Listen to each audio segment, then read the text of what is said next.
Hello friends, तो हम लोग जो है इंटायर फंक्शन से रिलेटेड हम लोग को और एक क्वेश्चन लेके आए हैं जो कि हम लोग का गेट 2019 में पूछा गया क्वेश्चन है। ये हम लोग का इंटायर फंक्शन से रिलेटेड क्वेश्चन है। क्वेश्चन क्या कहता है, देखिए, which one of the following function is analytic over entire complex plane. मतलब कि कौन सा फंक्शन जो है हम लोग का यहाँ पे 4 फंक्शन दिए गए हैं, इसमें से कौन सा एनालिटिक बोल रहा है ओवर इंटायर कॉम्प्लेक्स प्लेन में। इस टाइप का क्वेश्चन, ये क्वेश्चन तो हम लोग का गेट 2019 में आया है, लेकिन ये क्वेश्चन हम लोग का CSIR नेट में भी इसी तरह का क्वेश्चन पूछ सकता है। संभावित इसी तरह के क्वेश्चन आ सकते हैं। तो सबसे पहले हम लोग इस क्वेश्चन को सॉल्व करने से पहले एक चीज़ समझते हैं कि इंटायर फंक्शन का एक प्रॉपर्टी होता है। इंटायर फंक्शन का प्रॉपर्टी क्या होता है?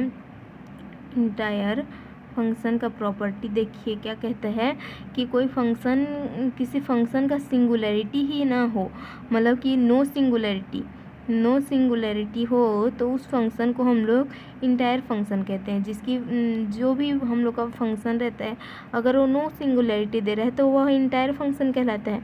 तो इसी प्रॉपर्टी का यूज करके हम लोग यहाँ से इस क्वेश्चन का आंसर निकालेंगे। तो हम लोग अब देखते हैं कि option A, B, C and D में किसका सिंगुलैरिटी नहीं है और किसका सिंगुलैरिटी है। जिसका भी सिंगुलैरिटी नहीं होगा वो हम लोग का आंसर होगा। तो अब हम लोग इस क्वेश्चन में अब सिंगुलैरिटी क्या होता है ये जानना पड़ेगा। तो अभी सिंगुलैरिटी को सिंपली हम लोग समझे रहते हैं कि सिंगुलैरिटी जो होता है जहाँ पर फंक्शन डिफाइन नहीं होता है, जिस वैल्यू z=a पर हम लोग का फंक्शन नॉट डिफाइन, मतलब कि जिस वैल्यू पर फंक्शन डिफाइन नहीं होता है उसका सिंगुलैरिटी कहलाता है। जैसे कि ऑप्शन A में मैं देखूंगी तो यहाँ पे अगर मैं z का वैल्यू 1 रख दूँ, z का वैल्यू मैं 1 रख दूँगी तो ये वैल्यू क्या मिल जाएगा मुझे, 1/0, जो कि इन्फिनिटी है और इन्फिनिटी डिफाइन नहीं है। इसका मतलब कि इसकी सिंगुलैरिटी हम लोग का z=1 मिल गया। इसी तरह यहाँ पर मैं z=0 रख दूँगी तो e का पावर इन्फिनिटी हो जाएगा। ये भी हम लोग का अनडिफाइन केस है, तो ये भी हम लोग का 0 उसका सिंगुलैरिटी हो गया। इसी तरह ये log z, हम लोग जानते हैं कि log 0 का वैल्यू हम लोग को नहीं मिलता। log 0 जो है अनडिफाइन है, यह डिफाइन नहीं है। दैट मीन्स कि हम लोग का 0 भी जो है वो उसका सिंगुलैरिटी है, सिंगुलर पॉइंट हो जाएगा, सिंगुलैरिटी हो जाएगा। तो ये भी हम लोग का, इसका भी सिंगुलैरिटी मिल गया।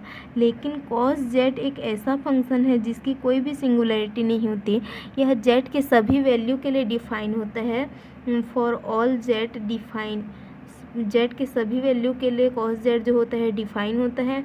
तो इस क्वेश्चन का आंसर हम लोग बोल सकते हैं कि cos z है, क्योंकि इंटायर फंक्शन का एक प्रॉपर्टी है कि जिसकी कोई भी सिंगुलैरिटी नहीं होती है वह हम लोग का इंटायर फंक्शन होता है। तो इस क्वेश्चन में हम लोग का option A, B and C तीनों का हम लोग का जो है सिंगुलैरिटी दिया हुआ है। बस ऑप्शन D जो है cos z का सिंगुलैरिटी नहीं है, इसीलिए यह हम लोग का आंसर हो गया। तो इसी तरह से इंटायर फंक्शन से रिलेटेड क्वेश्चन हम लोग लेके आएंगे और इसी तरह का वीडियो लेक्चर हमारे साथ देखते रहिए और क्वेश्चन सॉल्व करते रहिए। So thank you so much.